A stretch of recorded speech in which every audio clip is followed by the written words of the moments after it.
नमस्कार, मैं हूं कविता मिश्रा और स्वागत है आपका हमारे चैनल एवन न्यूज टीवी में। रुक करते हैं दिन भर की बड़ी खबरों की तरफ।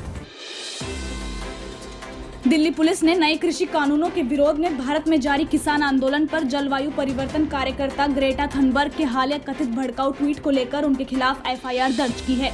स्वीडन की रहने वाली ग्रेटा थनबर्ग पर आईपीसी की धारा 153A और 120B के तहत एफआईआर दर्ज की गई है।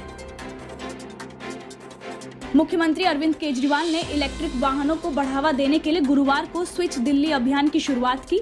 मुख्यमंत्री केजरीवाल ने लोगों से अपील की है कि महानगर में प्रदूषण से मुकाबले के लिए इस तरह के वाहन खरीदें।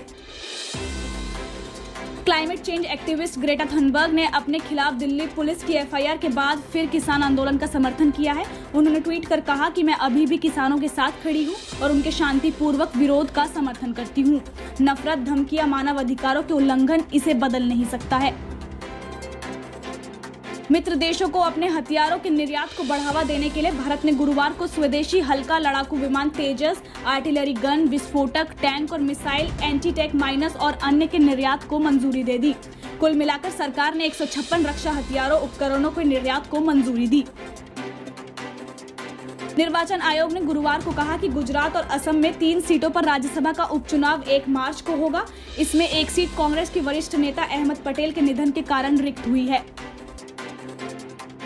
पंजाब और हरियाणा में बृहस्पतिवार को कई स्थानों पर बारिश हुई, जिससे तापमान में गिरावट दर्ज की गई। मौसम विज्ञान विभाग के अधिकारियों के अनुसार दोनों राज्यों की राजधानी चंडीगढ़ में बारिश हुई। इसके अलावा मोहाली, लुधियाना, पंचकुला, अंबाला और यमुनानगर में भी बारिश हुई। नोएडा के वेव मॉल में पुलिस ने छापा मारकर सेक्स रैकेट का पर्दाफाश कर दिया। वहां एक नहीं बल्कि कई स्पा सेंटर है, जहां स्पा की आड़ में देह व्यापार का धंधा किया जा रहा था। पुलिस ने स्पा सेंटरों से 14 लड़कियों को हिरासत में ले लिया है, जबकि कई स्पा संचालकों समेत 6 लोगों को गिरफ्तार कर लिया गया है।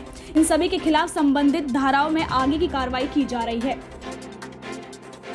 किसानों के आंदोलन को लेकर चौतरफा घिरी भारत की नरेंद्र मोदी सरकार को कृषि कानूनों पर अमेरिका का साथ मिलता नजर आ रहा है। अमेरिकी विदेश मंत्रालय ने संकेत दिया है कि बाइडेन प्रशासन कृषि क्षेत्र में सुधार के भारत सरकार के कदम का समर्थन करता है, जिससे निजी निवेश आकर्षित होगा और किसानों की बड़ी बाजारों तक पहुंच बनेगी।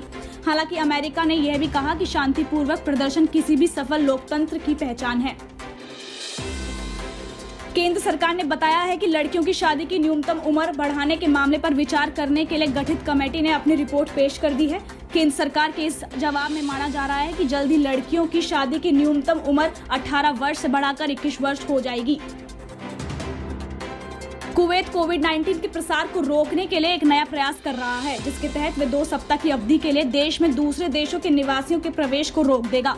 समाचार एजेंसी सिन्हुआ की रिपोर्ट के मुताबिक कुवैत सरकार की बैठक के बाद सरकारी प्रवक्ता तारेक अलम मिजरम ने इस बारे में घोषणा की। बुलेटिन में फिलहाल इतना ही। देश और दुनिया की तमाम खबरों के लिए देखते रहें एवन न्यूज टीवी। ताज़ा तरीन खबरों को जानने के लिए अभी टाइप करें एवन न्यूज टीवी। नीचे दिए गए सब्सक्राइब बटन को दबाएं और नोटिफिकेशन के लिए दिए गए बेल आइकन पर क्लिक करें। हमारे वीडियोस को लाइक, शेयर और कमेंट करें।